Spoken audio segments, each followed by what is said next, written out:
മലയാളത്തിൽ നിന്ന് നമുക്ക് രാജീവ് പിള്ളയുണ്ട്, പിന്നെ റിയാസ് ഖാനുണ്ട്, പ്രമോദ് വെള്ളിയനാടുണ്ട്.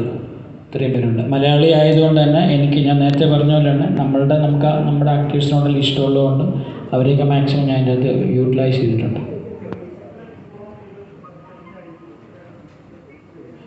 മ്യൂസിക്കിന് ആക്ച്വലി ചലഞ്ച് എന്ന് പറയാൻ പറ്റത്തില്ല. കാരണം ഡീം മാൻ എന്ന് പറയുമ്പോൾ നിങ്ങൾ കേട്ടിട്ടുള്ള എല്ലാം മെലോഡിയസ് ആയ സോങ്ങുകൾ ചെയ്തിട്ടുള്ള ഒരു മ്യൂസിക് ഡയറക്ടറാണ്.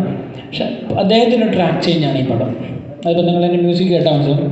ഇമാൻ സാർ എനിക്ക് ഇതുപോലത്തെ മ്യൂസിക് ഇതിന് മുമ്പ് ചെയ്തിട്ടില്ല. അത്രയും ഹൈ റെസൊല്യൂഷനിലാണ് പുള്ളിയുടെ ഒരു ടോട്ടൽ കോമ്പോസിഷൻ വന്നിരിക്കുന്നത്. അപ്പം അതിന് എനിക്കൊന്ന് അദ്ദേഹത്തിൻ്റെ ഒരു ഭയങ്കര ഔട്ട്പുട്ടുണ്ട്. എനിക്ക് ലാസ്റ്റ് ഒരു 1.5 വർഷമായിട്ട് അയാൾ എൻ്റെ കൂടെയുണ്ട് സ്റ്റിൽ. കാരണം ഇപ്പോഴും എനിക്കൊന്ന് ഫസ്റ്റ് കോപ്പിയൊക്കെ ആയെങ്കിൽ പോലും എവറി ഡേ ചെറിയ ചെറിയ കറക്ഷൻസ് ചെയ്തിട്ട് എനിക്ക് അയച്ചിട്ട് കിട്ടുന്നുണ്ട്. അത്രയും ഹാർഡ്